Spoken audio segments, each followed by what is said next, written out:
A national survey conducted by WebMD in 2015 found that 72% of children have negative behaviors linked to stress, and that 62% of children have physical symptoms linked to it.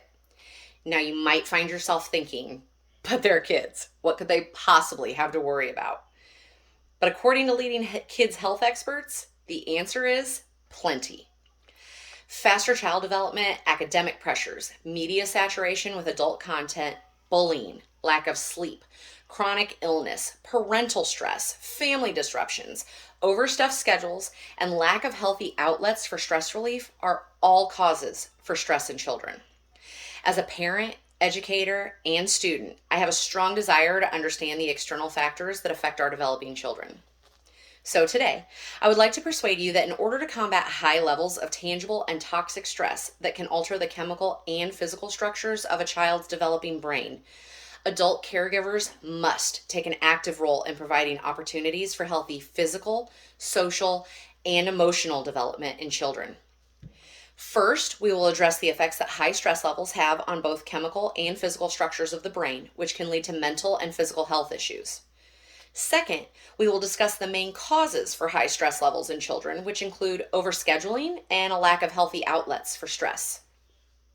And finally, we'll provide options for caregivers to combat high stress levels in children, such as balanced schedules with plenty of opportunities for downtime and play. Studies have repeatedly shown that high levels of stress affect neural circuits, particularly in early childhood when these systems are just learning how to function. Complex neural and hormone systems control the body's response to stress. Healthy development of these systems is crucial to survival. When a person feels threatened, the brain sends chemical signals that trigger the release of specific hormones, which prepare both the brain and body to assess and respond to the threat appropriately. High stress levels increase and sustain production of these chemicals, specifically adrenaline and cortisol. Prolonged elevation of cortisol, in particular, has been proven to have lasting effects on the developing brains of children, causing over or underreactive neural circuits and hormonal systems. This can lead to poor control over the brain and body's response to stress, causing hostility, aggression, impulsivity, anxiety, and depression. At a young age, the brain's elasticity, or ability to repair itself, is relatively high. As we age, this ability declines. The longer a child's brain is exposed to the high levels of cortisol, the less likely it will be to recover. The effects on the brain can last into adulthood, increasing a child's likelihood to become an anxious or depressed adult.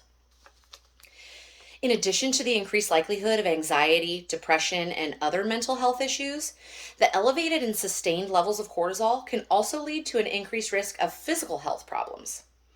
In an article by the Center of the Developing Child at Harvard University, the authors explain how the cortisol levels reached and sustained by prolonged high stress levels can lead to altered neural systems, suppression of immune and metabolic systems, and an increased risk of stress-related physical disorders such as cardiovascular disease, diabetes, stroke, mineral bone loss, and muscular atrophy.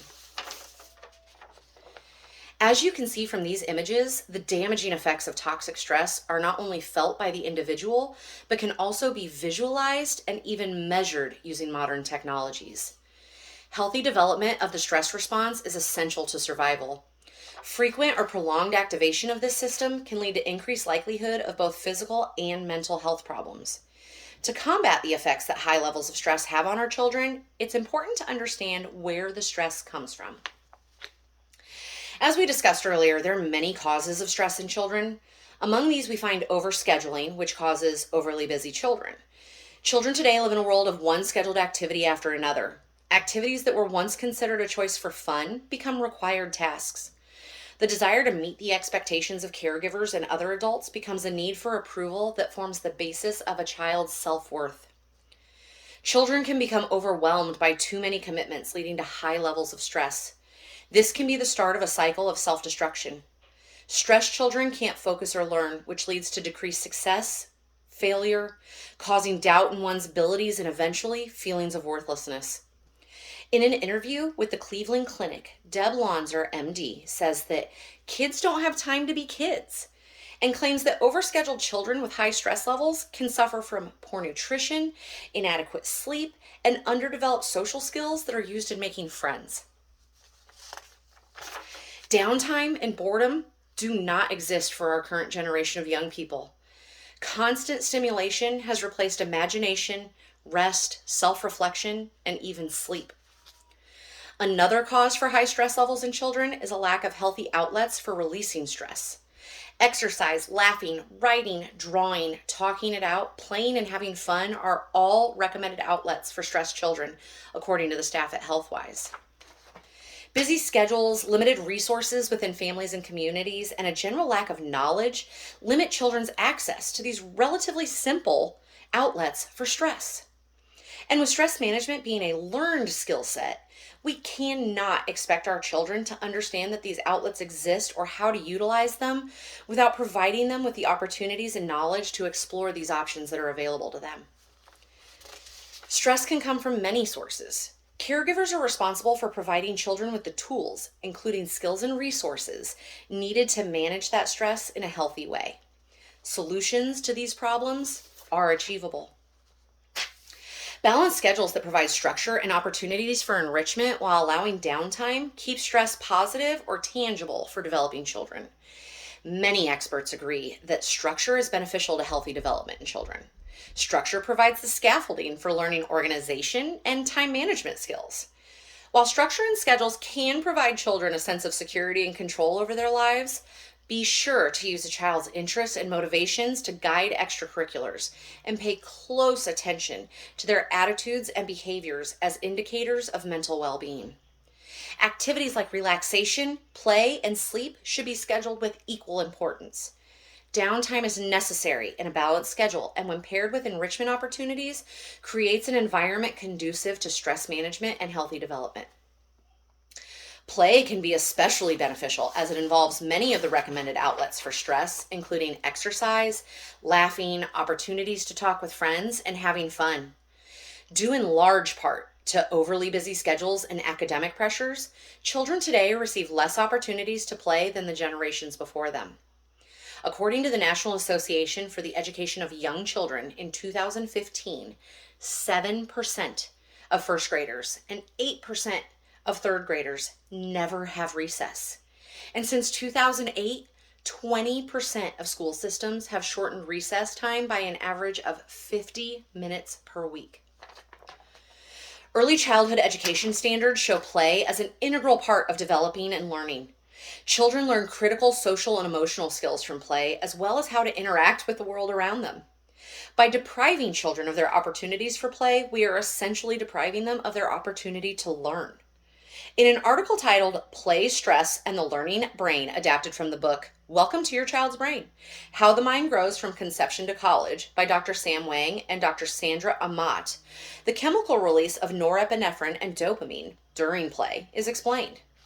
Norepinephrine is responsible for the plasticity in the brain, allowing for neural change to take place when this chemical is present. Paired with dopamine, which causes feelings of pleasure, the pair lend themselves to the enjoyment of learning while creating the desire to repeat the process. This cause and effect relationship creates happy learning in young children and an important outlet for stress relief, which facilitates the stress management as a learned skill. We must create an environment conducive to learning for our children to develop the necessary skills to handle stress at all levels, throughout all stages of life. Play is the universal language for young children. To recap, we've learned that minimizing childhood stress by providing a balanced schedule with plenty of downtime and encouraging play allows a child's brain to develop the processes and skills needed to manage stress effectively. To combat high levels of tangible and toxic stress that can alter the chemical and physical structures of a child's brain, adult caregivers must take an active role in providing opportunities for healthy physical, social, and emotional development in children. As one of my favorite characters in one of my favorite movies said, "Exercise gives you endorphins. Endorphins make you happy. Happy people just don't shoot your husbands." That was Elle Woods in Legally Blonde. In other words, the chemicals in our brains and bodies are extremely powerful. When those powerful chemicals are disrupted by external forces such as stress, The effects can be as devastating as a gunshot wound unless we exercise the tools and resources at our disposal to set our children up for healthy social and emotional development.